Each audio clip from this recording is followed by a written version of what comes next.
بونجور، معكم أستاذ رضا بغارشن، السنة الثالثة إعدادي مادة الفيزياء. في هذه الحصة نطرقوا لدرس الطاقة الكهربائية. Donc on va entamer la leçon de l'énergie électrique pour la troisième année collège. Donc la notion de l'énergie électrique, c'est une notion qu'on utilise fréquemment dans notre vie quotidienne en utilisant plusieurs appareils électriques. Donc pour calculer ou pour mesurer l'énergie électrique consommée dans une installation domestique ou industrielle, on utilise cet appareil que vous connaissez déjà, qui représente un compteur électrique. Donc le compteur électrique, comme vous remarquez, c'est un appareil composé de plusieurs parties. On va essayer de donner les quelques caractéristiques affichées sur cet appareil. Donc en modélisant l'appareil par un schéma simple, on obtient plusieurs valeurs. Par exemple, ici, il est affiché 0,0002. Cette valeur représente l'énergie électrique consommée pendant la durée de branchement de cet appareil. Donc cet appareil, pendant la durée de branchement, il a consommé une valeur de 2 kWh. Donc la valeur ou l'indication kWh représente l'énergie en kWh. On a aussi la valeur C qui est égale 2 Wh par tour, qui est notée la constante du compteur. Cette constante représente l'énergie consommée pendant un tour du disque. On va donner la signification de C après. Le compteur comporte un disque. Ce disque tourne. Chaque tour correspond à une consommation d'énergie. Kilowattheure, il représente ici l'unité de l'énergie électrique. Donc une petite erreur. Ici c'est l'unité de l'énergie électrique. 220 V ou 220 volts représente la tension d'utilisation. Donc ce compteur donne une tension de 220 volts à toute l'installation. Et finalement,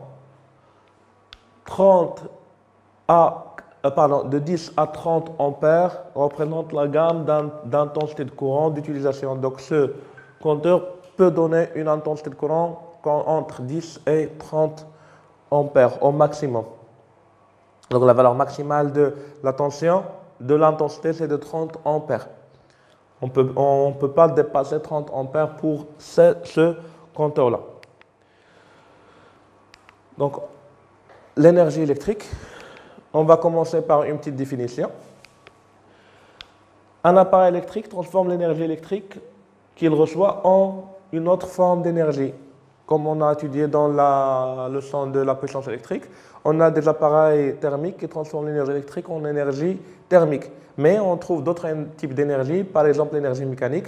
Les ventilateurs, ils reçoivent de l'énergie électrique, mais ils nous donnent de l'énergie mécanique sous forme de rotation de la ventilateur. Mais c'est quoi l'énergie électrique? Donc l'énergie électrique est une grandeur physique notée généralement E, pour la note E, en référence de énergie. Son unité est le joule, son unité légale, ça veut dire international, c'est le joule. Elle est mesurée par un compteur électrique, qu'on l'a déjà vu dans l'introduction de cette leçon. L'unité courante pour l'énergie électrique est le wattheure. Donc joule, c'est c'est l'unité légale ou internationale. Elle n'est pas fréquemment utilisée, on l'utilise rarement, mais dans les installations, on préfère d'utiliser le wattheure, c'est plus indicateur et nous donne des informations plus exactes et plus sur la consommation d'énergie.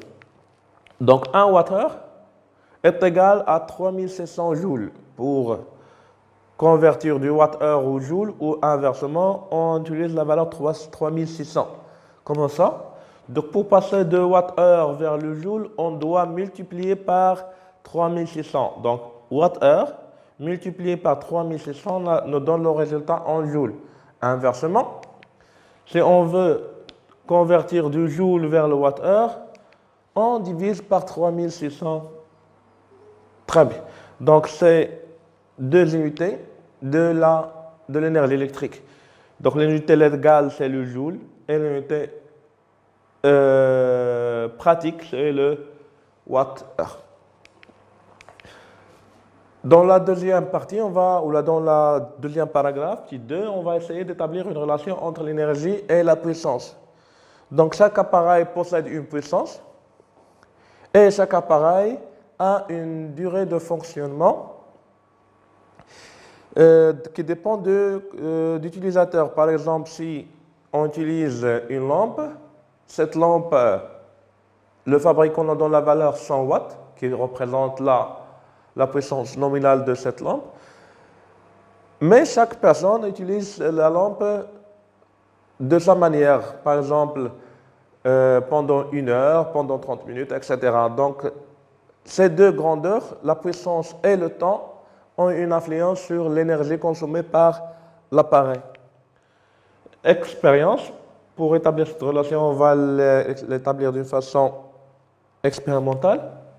On relie un fer à repasser, مكواة,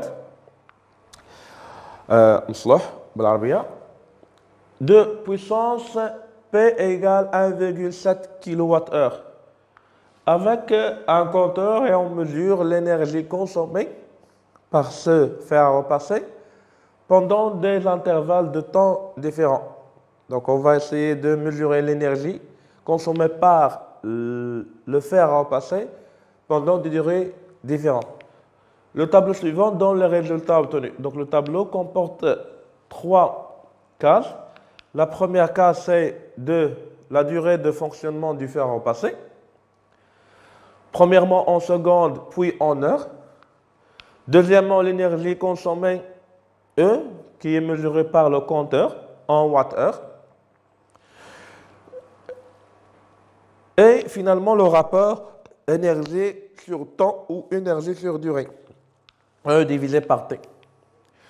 Donc pendant une durée de 10,8 secondes, 21,6 secondes, 32,4 secondes et finalement 43,2 secondes. On les convertit en heures, on obtient 0,03, à peu près 0,03, 0,006, 0,009 et 0,0012 heures. Donc pendant la durée de 0,003 heures, l'énergie consommée est de 5 watts. Elle va être affichée par le compteur. Pendant 0,006 heures, 10 watts, 0,009 heures, 15 watts, et finalement 0,012 heures, c'est 20 watts. En calculant le rapport E sur T, 5 divisé par 0,03 nous donne la valeur de 1667. Même chose, 10 divisé par 0,06, ça donne 1667. 15 sur 0,09, 1667. Et 20 par 0,012, ça donne 1667. C'est la même valeur. Donc, qu'est-ce qu'on peut remarquer ici? On remarque que le rapport E sur T, énergie sur le temps, reste constant. Pardon, reste constant. À 1667, qui est à peu près égal à la puissance nominale. Elle est presque égale à la puissance nominale du fer à repasser. Comment ça? E sur T égale 1767, qui est à peu près égal à 1,7, qui est 1,7 kW. Donc en convertant 1767 67 en kilos, c'est 1,7, qui est à peu près égal à 1,7 les kilowatts, qui est la puissance de fer à repasser. Donc, on peut déduire que E sur T est égal à P. Donc, E égale à P multiplié par T. Donc, finalement, l'énergie consommée par le fer à repasser, l'énergie E, est égale à sa puissance P multiplié par la durée de fonctionnement T.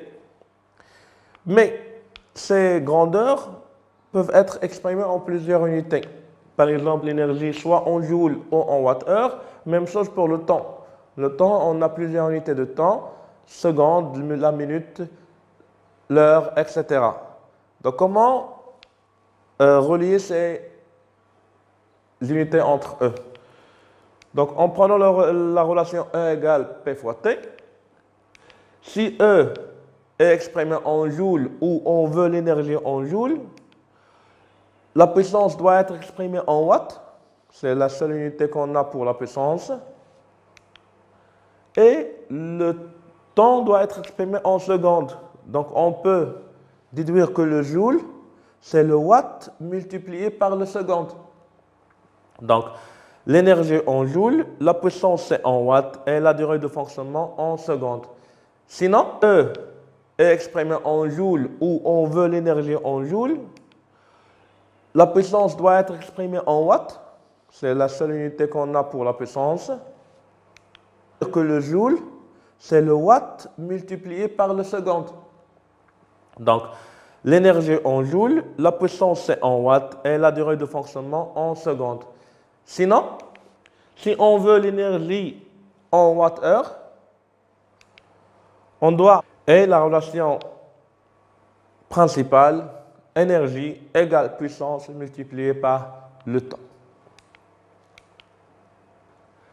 Dans la deuxième grand paragraphe, grand 2, on va essayer de mesurer ou de calculer l'énergie électrique consommée dans l'installation domestique. L'installation domestique contient un compteur électrique qui permet de mesurer l'énergie électrique consommée par les appareils électriques branchés dans cette installation. On trouve dans les installations domestiques des télévisions, des réfrigérateurs, des fers à repasser, des lampes, des ordinateurs, etc. Donc chaque appareil consomme une partie d'énergie. Cette énergie elle est mesurée et calculée et enregistrée par le compteur électrique. Chaque tour de disque de compteur, comme on avait vu que le compteur possède un disque, ce disque tourne et chaque tour correspond à une consommation d'énergie appelée la constante du compteur C, qu'on a établi la première partie de cette leçon. Donc, C représente la constante du compteur. Donc, on peut conclure facilement que E, l'énergie consommée, est égale à N, qui représente le nombre de tours, fois C, qui représente la constante du compteur. Donc, E est l'énergie consommée exprimée en watts-heure. N, le nombre de tours du disque, du compteur, combien de tours? 10, 20, 1000, etc. Ça dépend de la durée de fonctionnement. Et finalement, c'est la constante du compteur qui est donnée par le fabricant de ce compteur-là. Et finalement, on va terminer notre leçon par une petite application qui va relier les différents paragraphes de cette leçon. Donc, une famille utilise chaque jour, donc pendant une journée, cette famille utilise un four, 1,7 kWh, pas 1,7 kW qui représente sa puissance nominale, pendant une durée de 15 minutes. Une lampe, 100 watts, pendant une durée de 30 minutes. Et une cafetière électrique, 250 watts, pendant 5 minutes. Donc, on a pris comme exemple ces trois appareils, mais bien évidemment, on peut trouver d'autres appareils. Et on va essayer de répondre aux trois questions. Quelle est l'énergie électrique consommée par chaque appareil? Donc, on va essayer de calculer l'énergie électrique mesurée par chaque appareil pendant son durée de fonctionnement. Deuxièmement, quelle est l'énergie électrique totale consommée pendant une journée, puis pendant un mois pour ces trois appareils? Donné, un mois est égal à 30 jours. Comme on sait, le mois, soit 30, soit 31 jours, mais on va limiter en 30 jours. Finalement, la troisième question, quel est le nombre de tours du disque du compteur pendant un mois? Donc, le disque du compteur va tourner quelques nombres de tours. Quel est ce nombre de tours affiché ou décrit par le disque du compteur pendant la durée de un mois? On donne la constante du compteur, c'est égal 2 Wh par tour. Donc, pour répondre à ces questions, on va essayer d'utiliser les différentes relations établies dans cette leçon. Donc, les réponses. Quelle est l'énergie électrique consommée par chaque appareil? On sait que E, l'énergie égale P, qui est la puissance fois T, qui représente le temps. Donc, on va calculer l'énergie pour chaque appareil en réservant le résultat sous forme de tableau pour que l'étude soit plus simple. Donc, pour le four, sa puissance est de 1,6 kW, qui est égale à 1600 watts. Sa durée de fonctionnement, c'est de 15 minutes. On va la convertir en heures. On obtient 0,25 heures. Donc, le passage de l'heure aux 2 minutes en heure ou inversement, c'est en multipliant ou en divisant par 60. Donc, 15 divisé par 60, 15 minutes divisé par 60 nous donne le résultat de 0,25 heures. Ou 15 minutes représente un quart d'heure. Ça dépend comment vous voulez donner le résultat. Donc, finalement, comme E égale P fois T, donc on va remplacer P par la valeur 1600. T par la valeur 0,25. Donc, 1600 multiplié par 0,25, résultat, l'énergie 1, E1 du four est égale à 400 Wh. Pour la lampe, la valeur de la puissance est de 100 watts. La durée de fonctionnement, c'est de 30 minutes, qui représente 0,5 heures, une demi-heure. Donc, l'énergie E égale à 100 watts fois 0,5 heures. Résultat, c'est de 50 Wh. On va noter E2. Pour la cafetière, la puissance de 250 watts, la durée de fonctionnement de 6 minutes, qui représente 0,1 heure. Comme on a dit, pour convertir 6 minutes en heure, on va diviser par 60. 6 divisé par 60 donne le résultat de 0,1. Donc, E3 égale 250 fois 0,1, qui est 25 Wh. Donc, pour le four, il va consommer une énergie de 400 watts pendant 15 minutes. Pour la lampe, elle va consommer une énergie de 50 Wh pendant 30 minutes. Pour la cafetière, elle va consommer 25 Wh pendant 6 minutes. Deuxième question. Quelle est l'énergie électrique totale consommée pendant une journée, puis pendant un mois?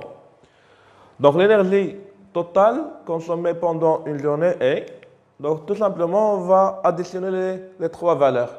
Donc, l'énergie totale de une journée est égale à l'énergie E1 du four, plus l'énergie E2 de la lampe, plus l'énergie E3 du cafetière. Donc, E égale 400 plus 50 plus 25. Résultat, E égale 475 Wh. Donc, pendant une journée, ces trois appareils, la lampe, la cafetière et le four, consomment 475 Wh. Donc, l'énergie totale consommée pendant un mois, E total égale E fois 30. Donc, E total égale 475 fois 30, qui est égal à 14 250 Wh. Pourquoi? Parce que on sait que le mois est égal à 30 jours, donné dans l'exercice. Donc, si l'énergie d'une journée, c'est de 475 Wh, bien évidemment, pour calculer l'énergie d'un mois, tout simplement, on va multiplier cette valeur par 30. Une simple déduction. Troisième question, quel est le nombre de tours du disque du compteur pendant un mois? Donné, constante du compteur C égale 2 Wh par tour. Comme on a établi dans cette leçon, on sait que E, l'énergie, est égal à N, le nombre de tours, fois C, la constante du compteur. On veut calculer N, donc N égale l'énergie sur C, E divisé par C, avec E égale 14 250 Wh, d'après la question précédente, et C égale 2 Wh par tour, d'après les énoncés de l'exercice. En remplaçant dans la relation, on obtient N égale 14 250 divisé par 2, qui est égal à 7125 tours. Donc pendant un mois, ce compteur va décrire 7125 tours. Donc, on a la fin de la séance d'Anna. Merci de votre attention.